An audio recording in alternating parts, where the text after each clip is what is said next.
ಸ್ವಲ್ಪ ಹಿಂದೆ ಬನ್ನಿ ಅಣ್ಣ, ಇನ್ನೂ ಸ್ವಲ್ಪ ಹಿಂದೆ ಹೋಗಿ ಅಣ್ಣ, ಸ್ವಲ್ಪ ಜಾಗ ಬಿಡಿಸಿ, ಇನ್ನೂ ಸ್ವಲ್ಪ ಹಿಂದೆ ಹೋಗಿ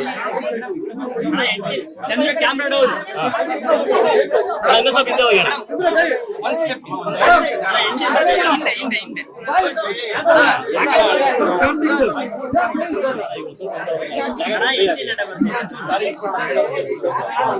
okay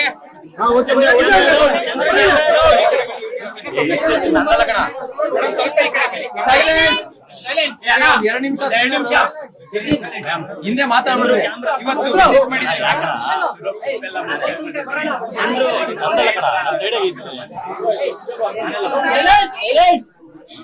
Europe actually short trip ashte and even to Nepal and friends ಏನ್ ನೋಡಿದ್ರೆ ಮೇನ್ ಇಷ್ಟ nice furniture, thank you. Furnishing furniture is all very nice, high quality and nicely done. Thank you.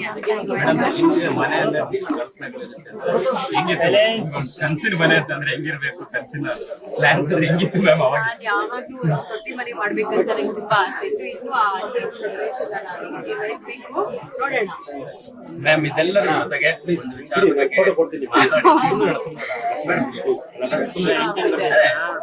ವಿಚಾರವಾಗಿ ನೀಡ್ತಾ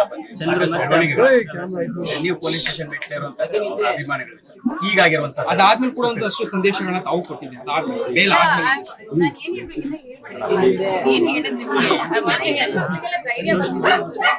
ಅದೊಂದು ನನಗೆ ತುಂಬಾ ಖುಷಿ, ಯಾಕಂದ್ರೆ ಇದೆಲ್ಲ ಆದ್ಮೇಲೆ ಕಾಮೆಂಟ್ ಸೆಕ್ಷನ್ ಸ್ವಚ್ಛ ಭಾರತ್ ಅಂತ ಹೇಳ್ಬೋದು. ಹೌದು, there are no bad comments and ಹೆಣ್ಮಕ್ಳಿಗೆ ಸ್ವಲ್ಪ ಧೈರ್ಯ ಬಂದಿದೆ ಅಂಡ್ ಅವ್ರಿಗೆ ಟ್ರೋಲಿಂಗ್ ಎಲ್ಲ ಕಡಿಮೆ ಆಗಿದೆ. ಸೊ ಹಾಗಾಗಿ ಐ ಫೀಲ್ ಲೈಕ್ ಎಲ್ಲೋ ಒಂದ್ ಕಡೆ ಒಂದು ಒಳ್ಳೇದಾಯ್ತು ಅಂತ.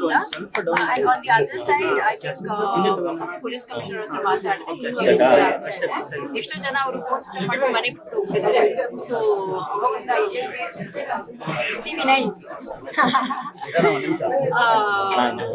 ಆಯ್ತಾ, ಹಂಗೆ ಪರವಾಗಿಲ್ಲ. ಸೊ ಇನ್ನೂ ಒಂದಷ್ಟು ಜನ ಅರೆಸ್ಟ್ ಆಗ್ತಾರೆ, ಇಲ್ಲಿವರೆಗೂ 7 ಜನ ಅರೆಸ್ಟ್ ಆಗಿದ್ದಾರೆ, ಇನ್ನಷ್ಟು ಜನನು ಅರೆಸ್ಟ್ ಆಗ್ತಾರೆ ಅಂತ ಹೇಳಿದ್ದಾರೆ. ಅದೇ ನಾನು ಹೇಳ್ದಂಗೆ ಅವರು ಫೋನ್ ಸ್ವಿಚ್ ಆಫ್ ಮಾಡಿ ಮನೆಗೆ ಬಿಟ್ಟು ಹೋಗಿದ್ದಾರೆ. ಇಷ್ಟೆಲ್ಲ ಬೆಳವಣಿಗೆ ಆಗಿದೆ ಮೇಡಮ್, ಇಷ್ಟೆಲ್ಲ ಬೆಳವಣಿಗೆ ಆಗಿದೆ. ಈಗಲೂ ಕೂಡ ಇನ್ನೂ ಒಂದಷ್ಟು ಇದೇ ರೀತಿಯಾದಂತಹ ಘಟನೆಗಳು ಆಗ್ತವೆ. ಬಟ್ ಅವ್ರಿಗೆ ಏನ್ ಸಂದೇಶವನ್ನು ಕೊಡ್ತಿದ್ದೀವಿ ಎಲ್ಲ ಆದ್ಮೇಲೂ ಕೂಡ? ಫಸ್ಟ್ ನಿಮ್ ಲೈಫ್ ಏನಾದ್ರು ಒಂದು ಒಳ್ಳೇದು ಮಾಡಿ ಅಂತ ಒಳ್ಳೆ ಬುದ್ಧಿ ಕಲೀರಿ, ಲರ್ನ್ ಟು ರೆಸ್ಪೆಕ್ಟ್ ವಿಮೆನ್, ತಂದೆ ತಾಯಿನ ರೆಸ್ಪೆಕ್ಟ್ ಮಾಡಿ, ಒಂದು ಒಳ್ಳೆ ಕೆಲಸ ನೋಡಿ ಬ್ಯುಸಿ ಆಗಿ ಅಂತ ನಾನು ಹೇಳಕ್ ಇಷ್ಟಪಡ್ತೀನಿ.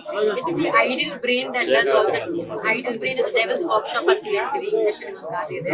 ಹಾಗೆ ನಾವು ಸುಮ್ಮನೆ ಮನೇಲಿ ಕೂತಿರುವಾಗ ಅಥವಾ ಏನು ಕೆಲಸ ಇಲ್ಲದೆ ಇರುವಾಗ ಸ್ಟಾರ್ಟ್ ಆಗಿಂದ ಆಗ್ತಾ ಇದೆ. ಸಿಗ್ಬೇಕು ಅನ್ನೋದು ನಿಮ್ಮ ಆಸೆ ಆಗಿತ್ತು.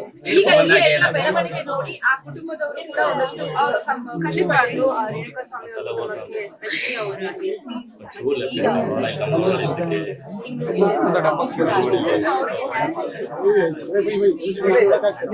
ನಿನ್ನೆ ಒಂದು ನಿಮ್ಮ ಆಡಿಯೋ ಅದು ಕ್ಲಾರಿಟಿ ಆಕ್ಚುಲಿ ಅವಾಗಿಲ್ಲ. ಆಕ್ಚುಲಿ ನಾನು ಏನ್ ಹೇಳಿದೆ ಅಂದ್ರೆ ಒಂದ್ ಕಡೆ ನನ್ನ ದರ್ಶನ ಪರಿಚಯ ಅವರು ಲೈಟ್ ತುಂಬಾ ಚೆನ್ನಾಗಿ ಬೆಳೆದ್ರು ನಮ್ಮ ಇಂಡಸ್ಟ್ರಿನಲ್ಲಿ, ಒಳ್ಳೆ ಹೆಸರನ್ನ ಮಾಡ್ಕೊಂಡಿದ್ರು. ಸೊ ಆ ಒಂದು ಅವರು ಗ್ರೋತ್ ರೋಡ್ ನನಗೆ ಹೆಮ್ಮೆ ಆಗ್ತದೆ. ಯಾಕಂದ್ರೆ ಏನು ಇಲ್ಲದೆ ಅವರು ಬಂದು ಇಂಡಸ್ಟ್ರಿನಲ್ಲಿ ಒಂದು ಒಳ್ಳೆ ಹೆಸರು ಮಾಡಿ ಮಟ್ಟಕ್ಕೆ ಬೆಳೆದಿದ್ದಾರೆ ಅಂದ್ರೆ ಖುಷಿ ಆಗುತ್ತೆ. ಬಟ್ ಇವತ್ತು ನನ್ಗೆ ಈಗ ಆಗದೆ ಹೋಗಿದ್ರೆ ಇನ್ನೂ ಅಷ್ಟು ಚೆನ್ನಾಗಿರ್ಬೋದಾಗಿತ್ತು, ಆದ್ರೆ ಅವ್ರ ಜೀವನ ಹಾಳು ಮಾಡ್ಕೊಂಡ್ರಂತ ಅಲ್ಲಿ ನನ್ಗೆ ಬೇಜಾರ್ ಆಯ್ತು ಅಷ್ಟೇ. ಬಟ್ ಒಂದು ಸಮಾಜದಲ್ಲಿ ಇದೀವಿ ನಾವು, ಕಾನೂನು ಅಂದ್ರೆ ನಾವು ರೆಸ್ಪೆಕ್ಟ್ ಕೊಡ್ಬೇಕು ಅಂಡ್ ಕಾನೂನು ಪ್ರಕಾರ ನಡ್ಕೊಂಡ್ರೆ ನಾವು ಸಮಾಜದಲ್ಲಿ ಒಂದು ಒಳ್ಳೆ ದಾರಿನ ನಮ್ದು ಎಲ್ರು ಹೋಗ್ಬೋದು. ಸೊ ಹಾಗಾಗಿ I am very happy with the judgement and I thank the supreme court for giving this judgement. ಮತ್ತೆ ಇಂಡಸ್ಟ್ರಿ ಒಂದು ದೊಡ್ಡ ಲಾಸ್, ಫಿಲಂಗಳು ಚರ್ಚೆಗಳು ಲೆಕ್ಕಾಚಾರ ಆಯ್ತಲ್ಲ we don't so from so ಇಂದ ಏನ್ ಕಲ್ತಿದೀವಿ ನಾವು, ದೊಡ್ಡ ಹೀರೋ ದೊಡ್ಡ ಬಜೆಟ್ ಏನ್ ಬೇಕಾಗಲ್ಲ, ಕಥೆ ಚೆನ್ನಾಗಿದ್ರೆ ಫ್ಯಾಮಿಲಿ ಆಡಿಯನ್ಸ್ ಬಂದು ನೋಡಿದ್ರೆ ಸಿನಿಮಾ ಹಿಟ್ ಆಗುತ್ತೆ. ದಟ್ಸ್ ವಾಟ್ ಐ ಇದು ತುಂಬಾ ಸರಿ ಹೇಳ್ತೀವಲ್ಲ ಮೇಡಮ್, ಸ್ಟಾರ್ಗಳ ಸಿನಿಮಾಗಳು ಬಂದ್ರೆ ಮಾತ್ರ ಜನ ಥಿಯೇಟರ್ ಬರುವಂತದ್ದು. ಅದನ್ನ ನೀವು ಅದು ಹೆಂಗ್ ಬಿಲೀವ್ ಸುಳ್ಳು ಮಾಡ್ತೀವಿ? ಅಲ್ವಾ? ಬಿಕಾಸ್ ಸೋ ಫ್ರಮ್ ಸೋ ನೋಡಿ ಅದ್ರಲ್ಲಿ ಎಲ್ಲ ಹೊಸಬ್ರು ಜಿ ಪಿ ನಮ್ಮ ಸಿನಿಮಾದಲ್ಲೂ ಮಾಡಿದ್ದಾರೆ ಅಂಡ್ ರಾಜ್ವಿ ಶೆಟ್ಟಿ ಅವರು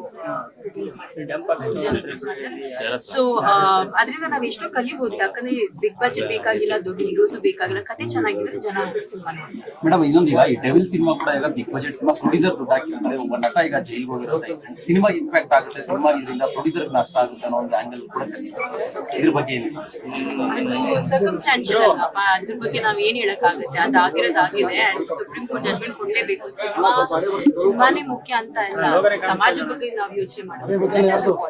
ಮೇಡಮ್ ಒಂದು ಸೋಷಿಯಲ್ ಮೀಡಿಯಾದ ಬಗ್ಗೆ ನೀವು ಕಂಪ್ಲೇಂಟ್ ಕೊಡ್ತೀವಿ.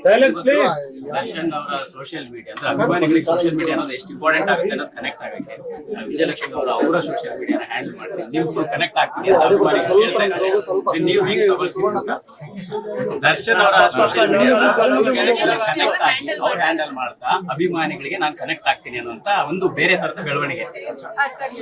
ಮ್ಯಾಮ್ ವಿಜಯಲಕ್ಷ್ಮಿ ಅವರು ಈ ಮುಂದೆ ದರ್ಶನ್ ಅವರ ಸೋಷಿಯಲ್ ಮೀಡಿಯಾನ ಹ್ಯಾಂಡಲ್ ಮಾಡ್ತೀವಿ ಅಂತ ಹೇಳಿ ಅಭಿಮಾನಿಗಳಿಗೆ ಸಂದೇಶ ಸಾರಿದ್ದಾರೆ. ಅದ್ರ ಬಗ್ಗೆ ನಿಮ್ಗೆ ಏನ್ ಅನ್ಸುತ್ತೆ? ಅವರು ಒಂದು ಹೆಣ್ಣಲ್ವಾ, ಸೊ ಅವ್ರಿಗೆ ಅರ್ಥ ಆಗತ್ತೆ ಆತರ ಮಾಡ್ಬಾರ್ದು.